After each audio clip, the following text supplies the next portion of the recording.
21. Mijaíl y George se saludaron afectuosamente y pidieron a todos los periodistas, guardias y secretarios que abandonaran el salón en donde se encontraban. Cuando se hallaron a solas, se relajaron y sentándose cómodamente en unos sillones mullidos, se miraron a los ojos. «Te lo advertí», le dijo George al presidente soviético. Sidem no se iba a contentar con el Tratado de Moscú. Le dimos 6 meses para prepararse y mira con lo que nos sale ahora. Mijaíl hizo una mueca de disgusto. Se rascó una oreja y contestó que la opción de destrucción nuclear que George había planteado era 1000 veces peor que lo que ahora estaba sucediendo. Claro, le contestó el presidente de los Estados Unidos.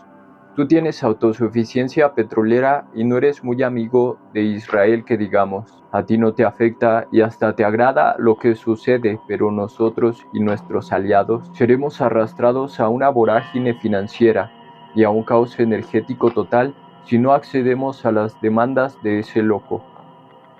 ¿Qué estás diciendo?, le contestó molesto Mijaíl.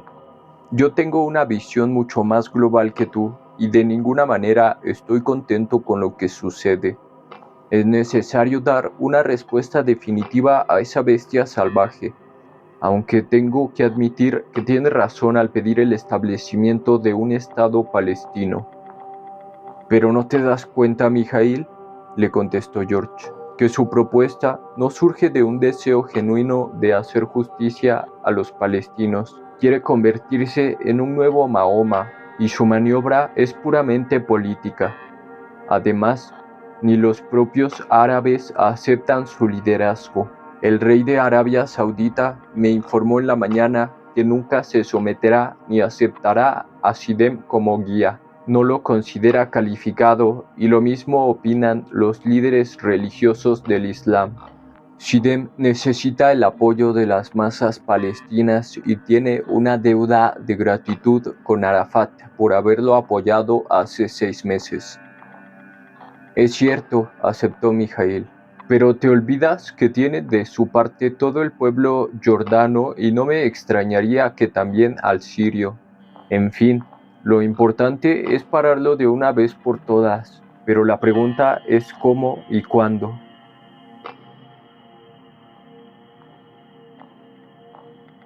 «22. La siguiente noche, la tensión alcanzó un grado casi insoportable y Augusto estuvo a punto de regresar a la ciudad. En la madrugada tuvo que levantarse para hacer tañer una campana tibetana, diseñada para limpiar ambientes contaminados. La tensión se alivió, pero muy poco, recordando que lo que experimentaba se podía atribuir a lo externo en un nivel concreto, pero asimismo en un nivel más abstracto. Se sentó a meditar y aceptó la inquietud que experimentaba, intentando llegar al fondo de la misma. Solo así se calmó y se dispuso a dormir. Soñó que estaba perdido y por más que buscaba su hogar, este no aparecía. Después se encontró con unos seres extraños que lo invitaron a conocer su país. Se subieron a una nave y llegaron a una ciudad ultramoderna, llena de edificios blancos, luces y canales de agua que se intercomunicaban entre sí y con el mar. Después regresaron y Augusto se despertó en la madrugada e intentó entender el significado del sueño. 23. Mijaíl no podía comprender el origen de su poder personal.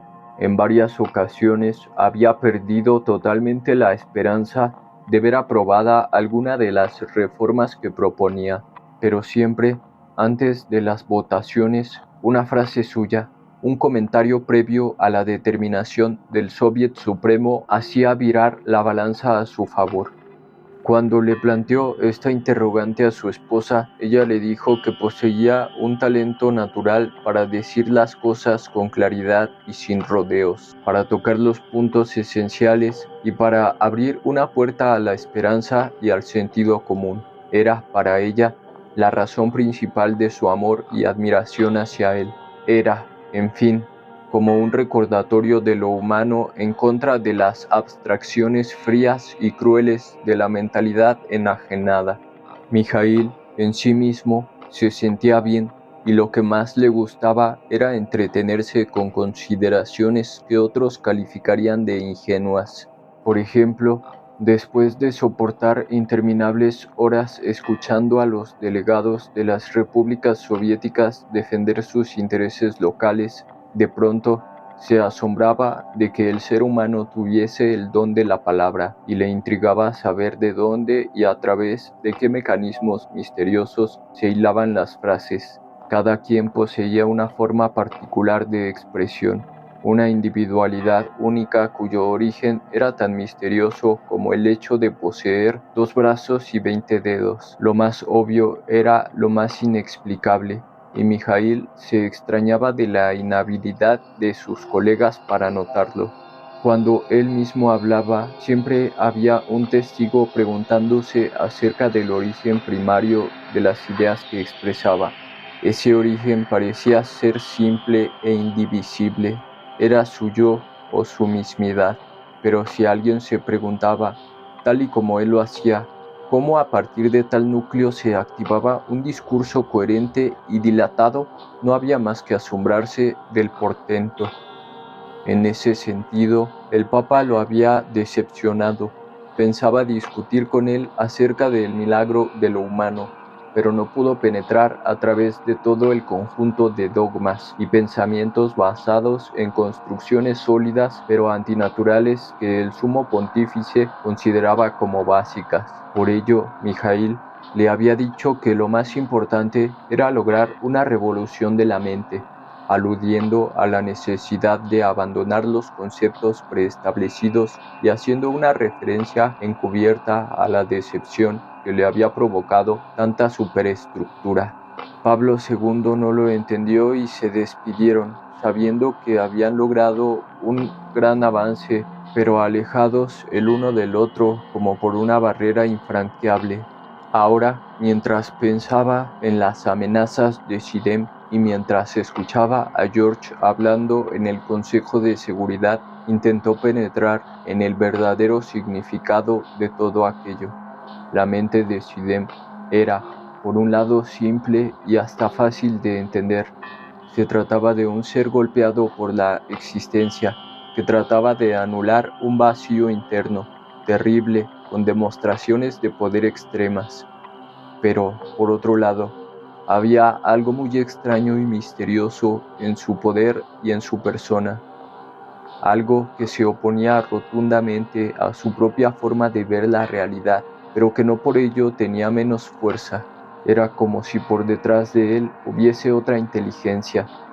Mijaíl estaba acostumbrado a luchar y a vencer a pesar de todas las dificultades, pero Sidem no era el blanco de la nueva batalla, más bien el enemigo era lo que se encontraba escondido detrás de Sidem. 24. El rabino no podía creer lo que las evidencias le mostraban.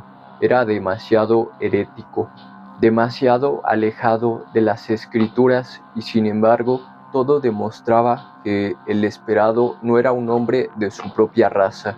Él mismo lo había dicho ante la congregación. Reconocerlo implicaba desechar toda preconcepción, pero lo que acontecía era demasiado violatorio para todos sus principios y conocimientos. Se imaginaba lo que sucedería si compartía su hallazgo. El Mesías no es judío. Pensarían que había enloquecido, que las fuerzas del mal se habían apoderado de su alma, y sin embargo era evidente. ¿Quién había evitado la catástrofe de una nueva guerra? ¿Quién había liberado a todos los países de Europa Central?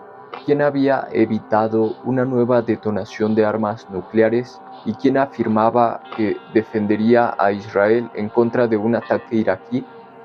Todos lo oían. Sus reformas imposibles eran aceptadas y su deseo de paz y armonía eran indudables. Y lo más misterioso de todo es que tenía la marca. El rabino sabía que la Cábala afirmaba que los seres más avanzados tenían inscritas una o más letras hebreas en la frente, y Mijaíl. A pesar de toda la evidencia, el rabino decidió esperar. Quizás alguien aparecería en el último momento. Por ahora, la amenaza del otro lado estaba llegando a un punto culminante. Faltaban los 15 días de oscuridad total y la reconstrucción del templo de Jerusalén. Esperaría.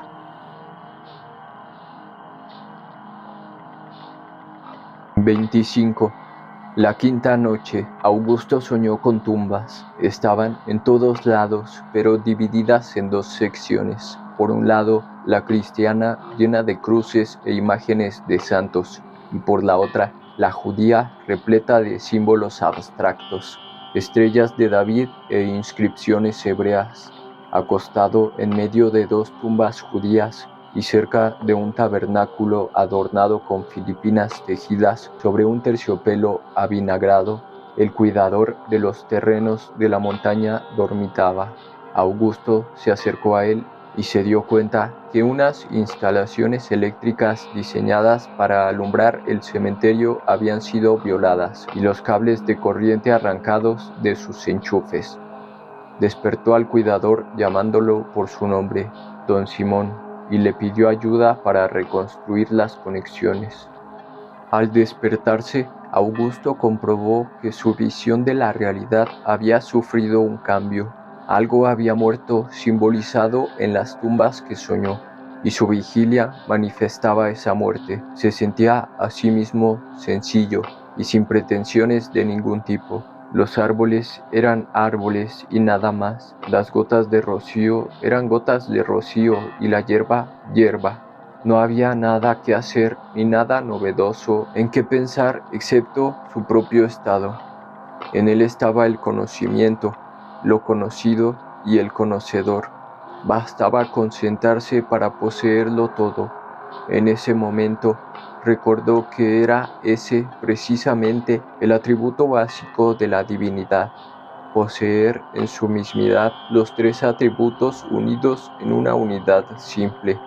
El universo había sido planeado desde allí, a partir de un sentimiento de ser en el cual se incluía el conocimiento, al conocedor y lo conocido.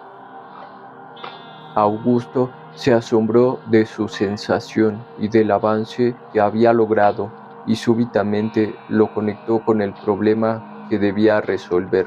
Cada punto de la latiz contenía toda la información del universo. Por ello, la solución para extraer energía directamente del espacio tendría que implicar la construcción de un mecanismo de convergencia total que lograra incluir en sí mismo lo que actualmente concentraba cada punto de la latiz. El experimento dedicado a incrementar la correlación entre ambos hemisferios cerebrales constituía otra clave del rompecabezas. 26. Niccolò había aceptado las condiciones de Augusto, pero no por gusto, sino porque no tenía otra alternativa. Nadie estaba más capacitado que Augusto para coordinar el proyecto y además no se verían muy a menudo.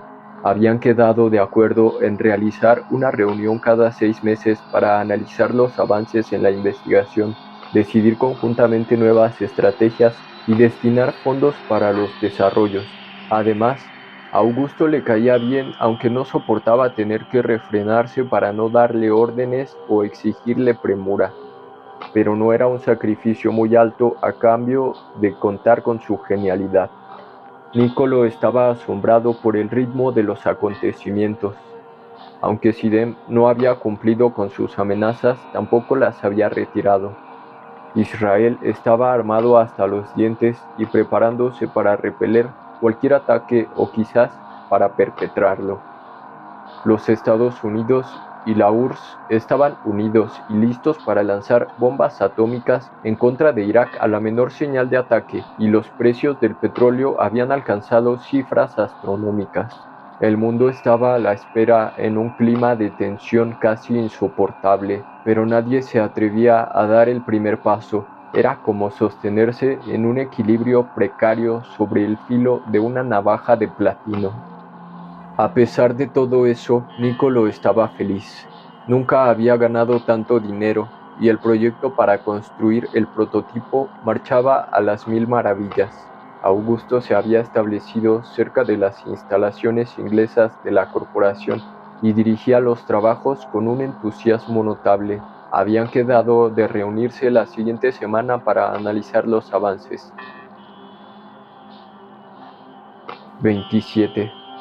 El límite máximo parecía no ser mayor del 89%, por lo menos eso indicaban las gráficas que Augusto había preparado para la reunión. Más allá de esa cifra, el cerebro humano perdió toda especificidad hemisférica. Alguien había rozado el 90% de correlación interhemisférica, pero no había querido volver a los laboratorios. Decía que la experiencia lo había atemorizado a tal grado que por nada del mundo deseaba repetirla. Un grupo de 10 voluntarios habían permanecido constantes durante 6 sesiones consecutivas, por arriba del 80%, y con ellos se inició la segunda fase del experimento. Un proyector láser se había acoplado con un instrumento de alta precisión encargado de determinar desviaciones de trayectoria del haz luminoso con una exactitud de una 10.000.000ª de pulgada. Cada vez que la luz sobrepasaba ese límite, los sujetos recibían un sonido de retroalimentación. De esa forma, aprendían modificar a voluntad la curvatura del espacio-tiempo. 4 de los 10 voluntarios lo habían logrado y fueron escogidos para iniciar la tercera fase. Esta consistía en focalizar la curvatura en un área diminuta del espacio. La idea era que de lograrlo, elevarían la temperatura de esa sección de la latiz en forma considerable. Uno de los 4 lo había conseguido. Los termómetros indicaron una temperatura de 250 grados Celsius, suficiente para utilizarse operativamente. Mientras Augusto exponía los avances, Nicolo se sentía regocijado. Aquello que oía era una maravilla, pero al mismo tiempo le preocupaba la necesidad de tanto entrenamiento y el hecho de que solo uno entre 10 lo había logrado. Por supuesto que quedaba demostrada la posibilidad, y ese era un paso gigantesco, pero ¿cómo generalizarla y hacerla accesible? Nicolo externó sus dudas, y todos guardaron silencio esperando la respuesta de Augusto. Este se levantó de su asiento y caminó alrededor de la mesa mientras hablaba. La idea es muy simple. Un cerebro funcionando en un nivel muy elevado de coherencia desarrolla campos neuronales de energía que no son muy diferentes, en su morfología, a la estructura básica del espacio-tiempo. Son, por así decirlo, una copia de esa estructura. Desde allí pueden ejercer un control sobre la misma, creando en ella vórtices energéticos en los cuales el espacio se curva. Focalizando esas curvaturas se crean verdaderos focos tensionales en movimiento vertiginoso. La aceleración de esos movimientos incrementa la energía cinética de la latiz, que se manifiesta en forma de calor. El efecto es equivalente al de una fricción sostenida y enorme que incrementa el movimiento molecular de algún objeto calentándolo. El hombre de las cavernas aplicaba este principio para hacer fuego. Nosotros hacemos lo mismo, pero en una forma directa. La pregunta de Nicolo es esencial y todavía sin respuesta, pero el prototipo tendría que ser un mecanismo que logre concentrar grandes cantidades de información y que active campos energéticos coherentes y de altísima frecuencia. 2 o 3 campos enfocados en un mismo punto lograrían sumar sus efectos, haciendo algo similar a lo que hemos obtenido con el cerebro humano.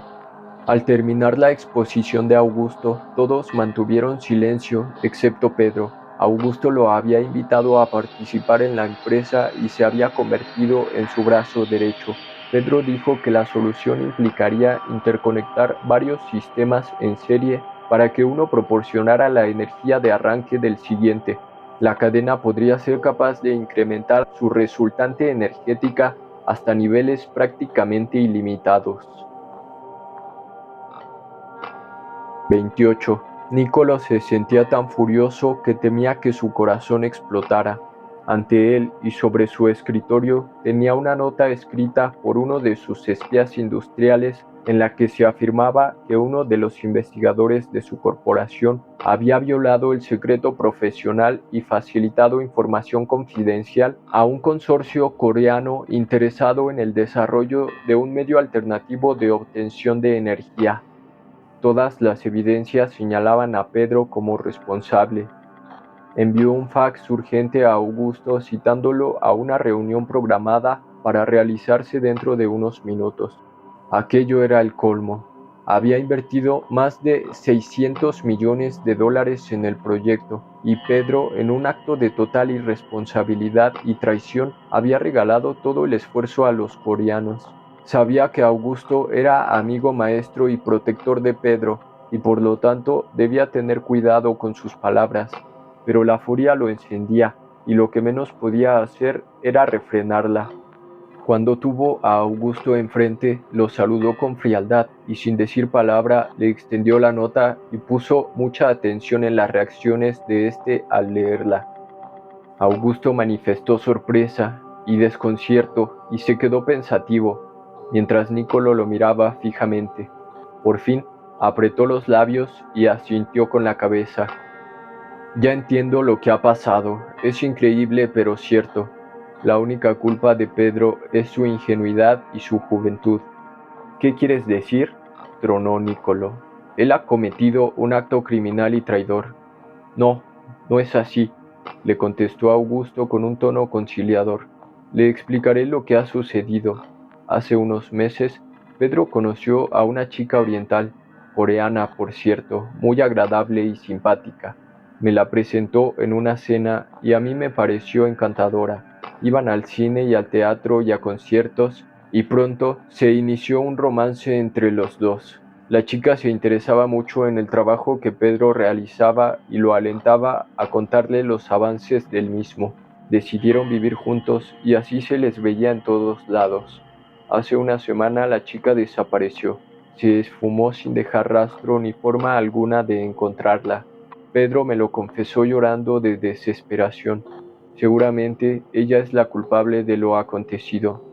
Pues en un buen lío nos metió su colaborador y ahora es demasiado tarde, replicó Niccolò, más calmado, pero en un tono que no admitía réplicas. No lo creo, le dijo Augusto. La parte esencial del proyecto apenas está comenzando y nadie, ni siquiera nosotros, sabemos cómo evolucionará. Conocemos la dirección y por lo visto los coreanos también, pero una cosa es haber descubierto que un vórtice localizado en la latiz incrementa la temperatura de su estructura y otra muy diferente, construir un mecanismo independiente del cerebro capaz de instrumentarlo. Hablaré con Pedro y lo convenceré de tomarse unas vacaciones mientras elabora lo sucedido. Como precaución al futuro, solamente usted y yo conoceremos los detalles globales de los avances, así nadie podrá juntar las piezas del rompecabezas y compartir información crítica con extraños. ¿Está de acuerdo? 29. Tal y como lo temía Augusto, Pedro no aceptó lo que aquel le decía.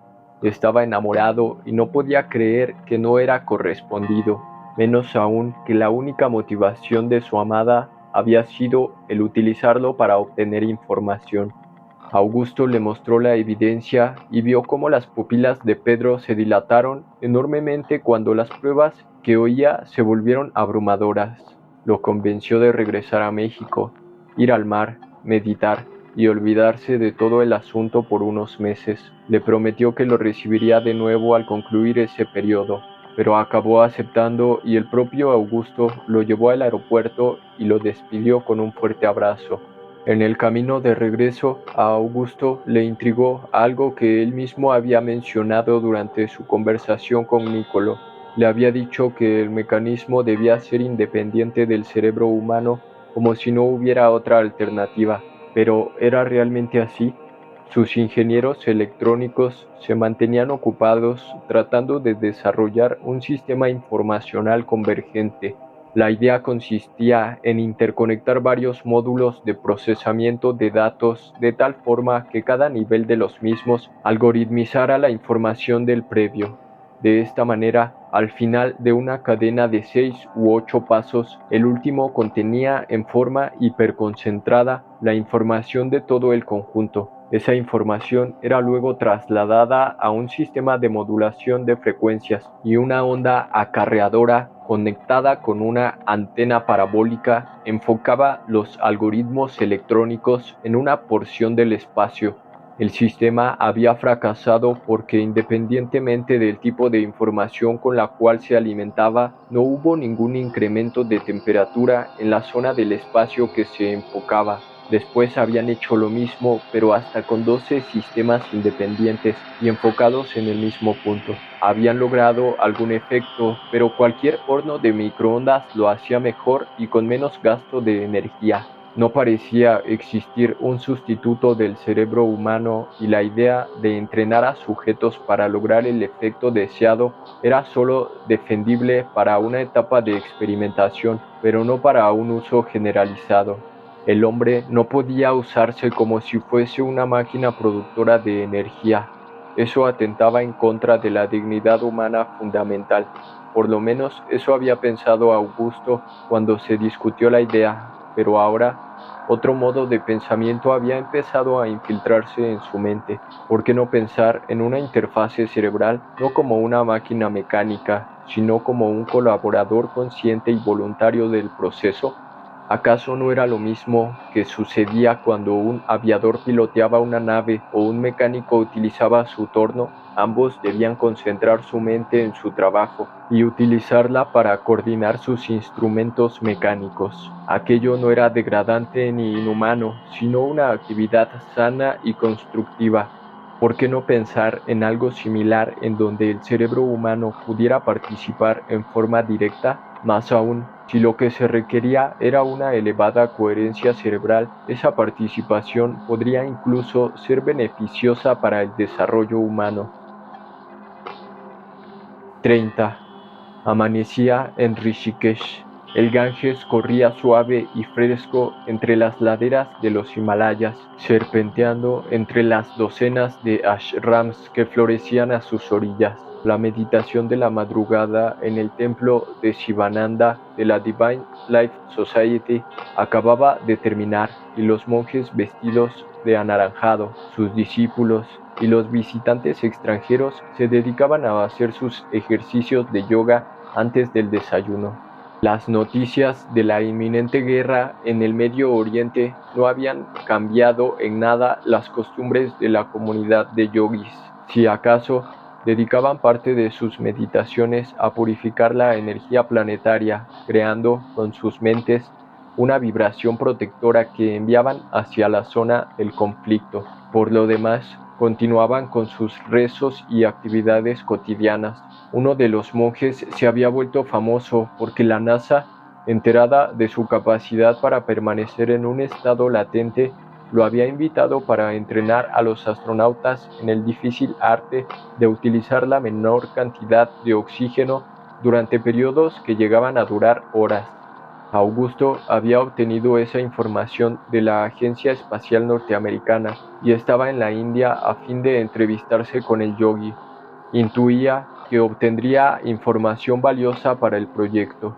El patio central de Ashram era un espectáculo lleno de vida, donde vacas enormes caminaban plácidas y sin ser molestadas al lado de monjes con túnicas. Uno que otro extranjero tocando el tambor y colas de renunciantes esperando ser alimentados con las obras de cocina. Debajo de un árbol, una chica hermosísima se hallaba rodeada de admiradores. Les enseñaba a tejer collares y brazaletes utilizando hilos de todos colores. Afirmaba que vendiéndolos había podido sufragar un viaje alrededor del mundo. Augusto afirmaba que vendiéndolos había podido sufragar un viaje alrededor del mundo. Augusto se detuvo a escuchar y envidió la simpleza y naturalidad de la joven. Él, en cambio, estaba repleto de responsabilidades y con el tiempo encima. Ahora que los coreanos sabían el secreto, no sería extraño que se les adelantaran con el prototipo. En realidad, aquello no lo afectaba tanto como a Niccolò. pero estaba comprometido con él y no deseaba defraudarlo.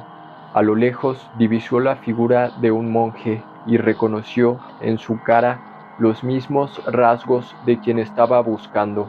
Se acercó a él y lo abordó directamente, le explicó sus intenciones y el monje le preguntó acerca de su conocimiento de la conciencia.